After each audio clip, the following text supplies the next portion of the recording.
guys, thank you for tuning in to another video. This week's video is going to be on if the spring market is poised for growth and to take off in 2024. So I've been having this conversation a lot lately with buyers and sellers, whether is it a good time to list now? Is it a good time to buy now? Should we wait till spring? Will we get more for our home in spring? Will there be more to choose from in spring? So I'm going to be going over a few stats about what's happening in the market right now and what's supposed to happen or what is predicted to happen in spring. So you can make an informed decision.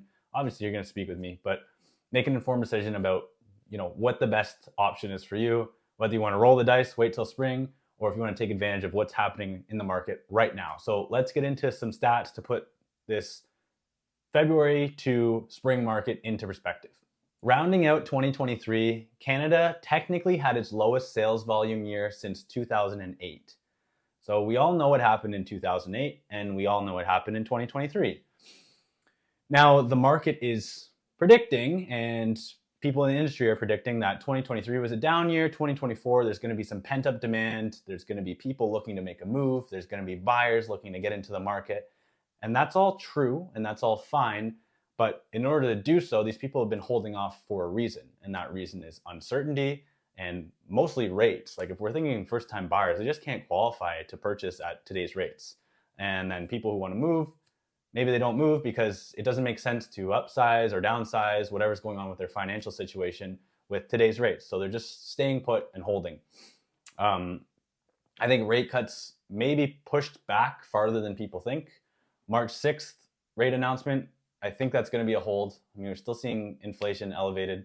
Market's pretty healthy. Housing market's heating up a little bit, even with these rate holds. So I don't see a cut happening because that will maybe spur activity more, and then prices we may get out of control again in April. Like I think they're really going to try and hold through this spring to see what happens with the spring market before they start cutting.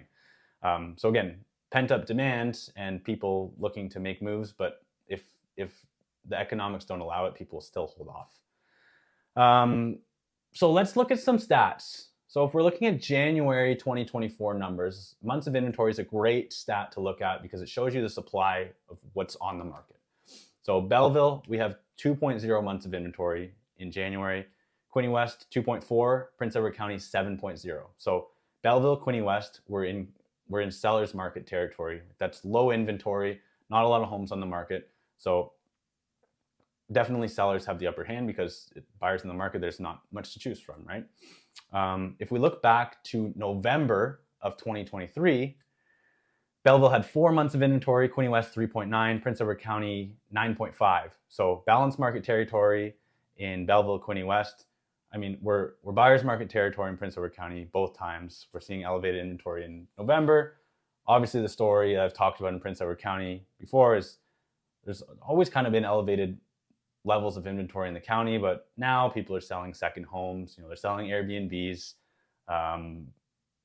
Financial situations are forcing people to maybe sell their second property. Maybe they've been called back to work in Toronto or wherever they moved from.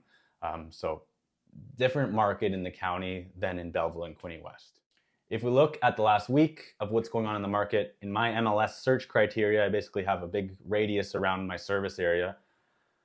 262 new listings, 87 sales, and that breaks down to 3 months of inventory. So we're still seeing this like on the cusp of being in a seller's market, even with Prince Edward County listings included in this, which we see more higher levels of inventory there.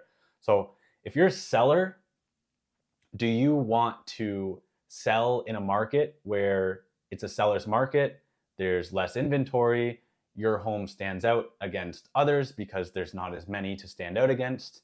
And if you're a buyer, do you want to buy in a market where inventory is lower, but prices are more affordable than they may be in spring? On the flip side, if you're a seller, you can say, yes, there's low inventory. I want to take advantage of selling now, but I also think I may hold out till spring because rate cuts are going to happen. People are going to get excited about the market and the market's going to go up. That could happen, but we could also see rate cuts push back, and we could see potentially a flood of inventory come to the market in the spring because all these people wanting to list in the spring thinking, prices are going to go up, people are going to be excited about the market, rate cuts are going to happen, and then they don't happen. And then what happens when we don't have the buyers in the market to soak up all that inventory that comes in the spring? On the flip side, again, if you're a buyer, there's not much to choose from now. So you may want to wait till spring to see, let me look around. There's a little bit more to choose from. Maybe I'll have more negotiating power if there's more homes on the market. Yes, that could be true. But also for sellers, like for buyers, rate cuts could happen. The market could get busier. And then we see ourselves competing in multiple offers again. And there being competition, especially over these entry-level homes that you just can't get into. So really the answer to this is your specific situation determines what you should do. Because remember, every property needs a buyer and a seller. So we need someone who's disposing of that property and someone who's acquiring that property. And if we don't have first-time buyers in the market, we're relying on people coming from out of town and investors to invest in the market, and that's going to drive growth. That's it for this week. Hopefully you found this video informative. The answer to if the spring market is going to take off is I don't know, and it depends, and nobody knows. And the answer is if you should buy or sell in the spring market or buy and sell now is it depends again. So real estate is so specific to the individual, to the market.